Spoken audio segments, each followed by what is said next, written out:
আসসালামু আলাইকুম এভরিওয়ান। কেমন আছেন সবাই? আজকে আমি আপনাদের সাথে শেয়ার করব প্যাকেটের মসলা দিয়ে কিভাবে খুব সহজেই বিরিয়ানি রান্না করা যায় এবং এই বিরিয়ানি রেসিপিটি আসলে যেকোনো কেউ করতে পারবে যারা নতুন রাঁধুনি বা ব্যাচেলর। সো আশা করি আপনারা পুরো ভিডিওটি দেখবেন এবং আমার সঙ্গেই থাকবেন। আমি খুব সহজভাবে আপনাদের সাথে শেয়ার করব রেসিপিটি। তো আশা করি আপনাদের ভালো লাগবে। এখানে আমি একটি পাত্র নিয়েছি যাতে আমি দিয়ে দিব ১ কাপ পরিমাণ অয়েল। এখানে আমি ভেজিটেবল অয়েল নিয়েছি।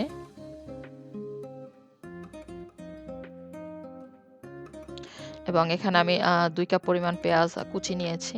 তো পেঁয়াজ কুচিটাকে দিয়ে দিলাম।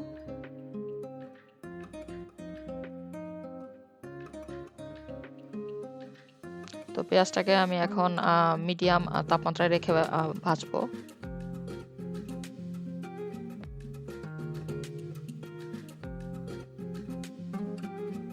তো এখানে আমি করাচি বিফ বিরিয়ানি মসলাটা নিয়েছি। আসলে আমি যখন রেকর্ড করেছি এই প্রসেসটা স্কিপ হয়ে গিয়েছিল। এখানে আমি ২ প্যাকেট বিরিয়ানির মসলা এবং ২ টেবিল চামচ আদার পেস্ট, ২ টেবিল চামচ রসুনের পেস্ট দিয়েছি এখানে মসলার ভিতরে। তো এভাবে আমরা মসলাটাকে ভালোভাবে কষিয়ে নিব। তো করাচি বিফ বিরিয়ানি মসলাটা আসলে খুবই ভালো। আমি রিকমেন্ড করি আপনারা যদি পারেন এই মসলাটা কিনবেন। খুবই ফ্লেভারফুল হয়। তো মসলাটাকে ভালোভাবে কষিয়ে নিয়েছি।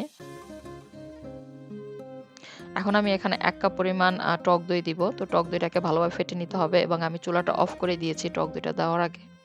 কারণ অতিরিক্ত তাপমাত্রায় যদি আমরা টক দই দিই তাহলে টক দই ফেটে যাওয়ার সম্ভাবনা থাকে। তাই আমি চুলাটাকে অফ করে তারপরে আমি টক দইটা দিয়েছি।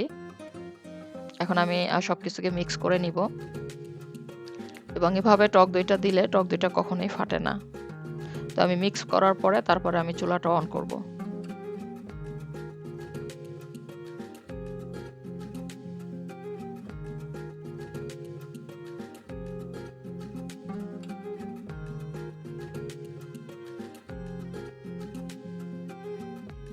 তো এখন আমি চুলাটাকে অন করে দিব।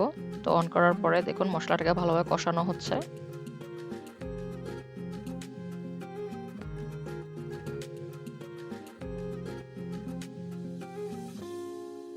প্যাকেটের মসলা দিয়ে আসলে ইজিলি বিরিয়ানি রান্না করা যায় এবং আমার কাছে খুব সহজ মনে হয়। সো সামটাইমস আমি করি যখন মসলা আসলে তৈরি করতে ইচ্ছা করে না তখন করি এবং এখানে দেখুন আমি ২ কেজি পরিমাণ বিফ নিয়েছি। তো আমি পুরো মাংসটাকে দিয়ে দিব। তো আমি ২ কেজি মাংসের জন্য ২ প্যাকেট মসলা নিয়েছি এবং ২ টেবিল চামচ আদার পেস্ট, ২ টেবিল চামচ রসুনের পেস্ট, ২ কাপ পেঁয়াজ এবং ১ কাপ ভেজিটেবল অয়েল। সো এটা হচ্ছে আসলে মেইন মেজারমেন্ট মাংস রান্না করার জন্য। তো আমি এখন মসলাটাকে খুব ভালোভাবে মিক্স করে মাংসের সাথে দেখুন মিক্স করে নিলাম। এবার আমি ঢেকে দিব ০.৫ ঘন্টার জন্য মিডিয়াম তাপমাত্রায় রেখে এবং মাঝে, মাঝে অবশ্যই নেড়ে দিতে হবে। তো ০.৫ ঘন্টা পরে দেখুন মাংস থেকে অনেকটাই পানি বের হয়েছে। তো এখন আমি আরেকটু মিক্স করে দিব।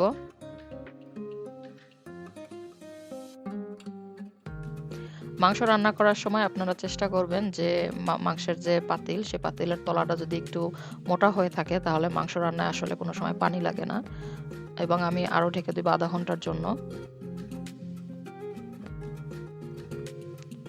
তো পাতিলের তলা যদি মোটা থাকে তাহলে তো মানে পানি লাগে না এবং মাংস খুব দ্রুত সিদ্ধ হয়ে যায় মিডিয়াম তাপমাত্রায় রেখে। তো দেখুন আমার মাংসটা সিদ্ধ হয়ে গিয়েছে কোনো পানি ছাড়াই। তো এখন আমি আরেকটু মিক্স করে নিব। মিক্স করার পরে মাংসটাকে আমরা একপাশে রেখে দিব আরকি। সো আমরা ভালোভাবে সবকিছুকে মিক্স করে রেখে দিব।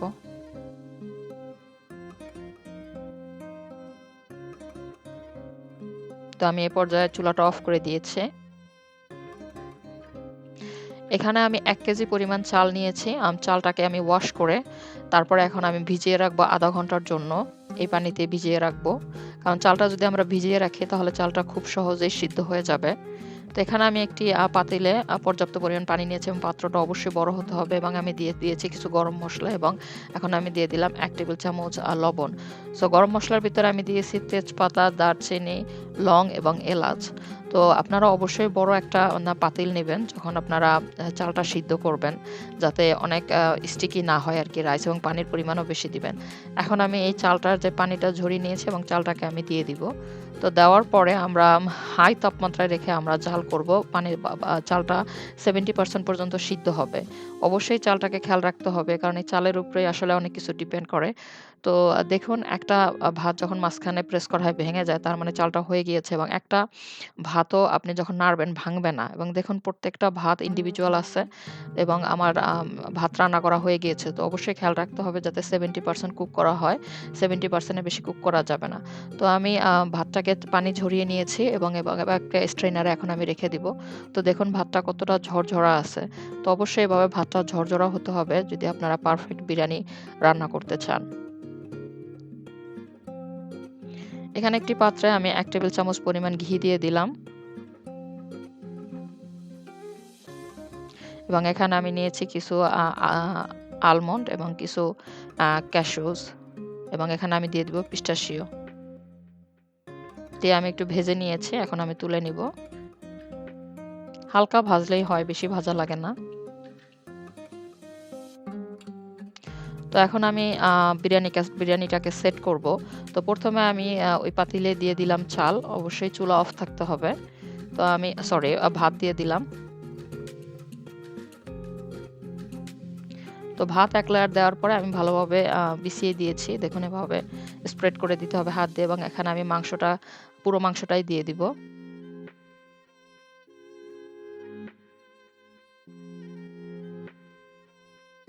পুরো মাংসটাকে দিয়ে এভাবে আমি ভালোভাবে একটু স্প্রেড করে নিব।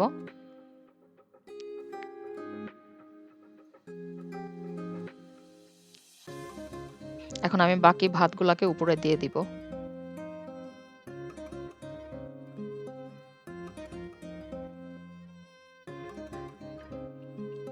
অনেক গরম, সো একটু কেয়ারফুলি করতে হবে, এবং ভাতটা অবশ্যই গরম থাকা অবস্থায় করতে হবে। এবং এখন আমি দিয়ে দিব ৫-৬ টা কাঁচামরিচ।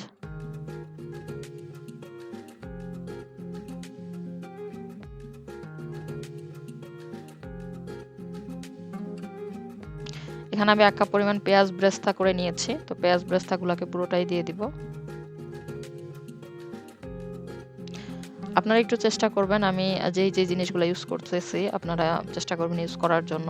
বিরিয়ানি খুবই ভালো হবে, এবং এখানে যে নাটগুলো আমি ভেজে রেখেছি সেই নাটগুলাকে দিয়ে দিব। আপনারা নাট না থাকলে কোনো অসুবিধা নাই, স্কিপ করতে পারেন। যে নাট যে দিতে হবে এমন কোনো কথা নাই। আমার কাছে ছিল তাই আমি দিয়েছি, এবং এখানে আমি ১.৫ টেবিল চামচ পরিমাণ কেওড়ার জল দিব। কেওড়ার জলটা অবশ্যই দিতে হবে, কারণ কেওড়ার জল না দিলে বিরিয়ানির যে একটা ফ্লেভার সেটা আসলে হয় না। তো আপনারা অবশ্যই চেষ্টা করবেন কেওড়ার জলটা দেওয়ার জন্য। এবং এখানে আমি ১ টেবিল চামচ ঘি দিয়ে দিব উপর দিয়ে।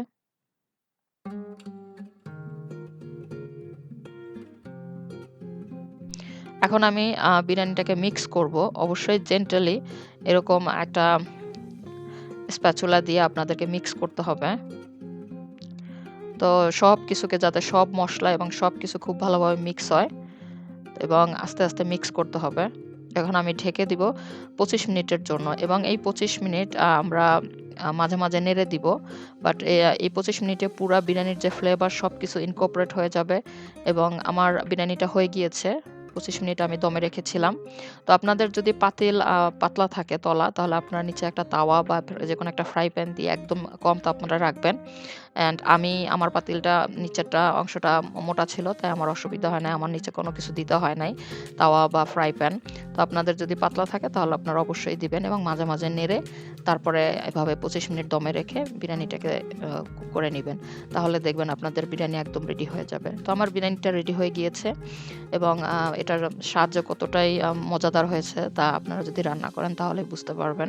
আশা করি আমার ভিডিওটি আপনাদের ভালো লেগেছে, এবং আপনারা যদি চান প্লিজ আমার চ্যানেলটি সাবস্ক্রাইব করবেন। আমাকে জানাবেন আপনাদের কেমন লেগেছে। আপনারা ভালো থাকুন। আল্লাহ হাফেজ।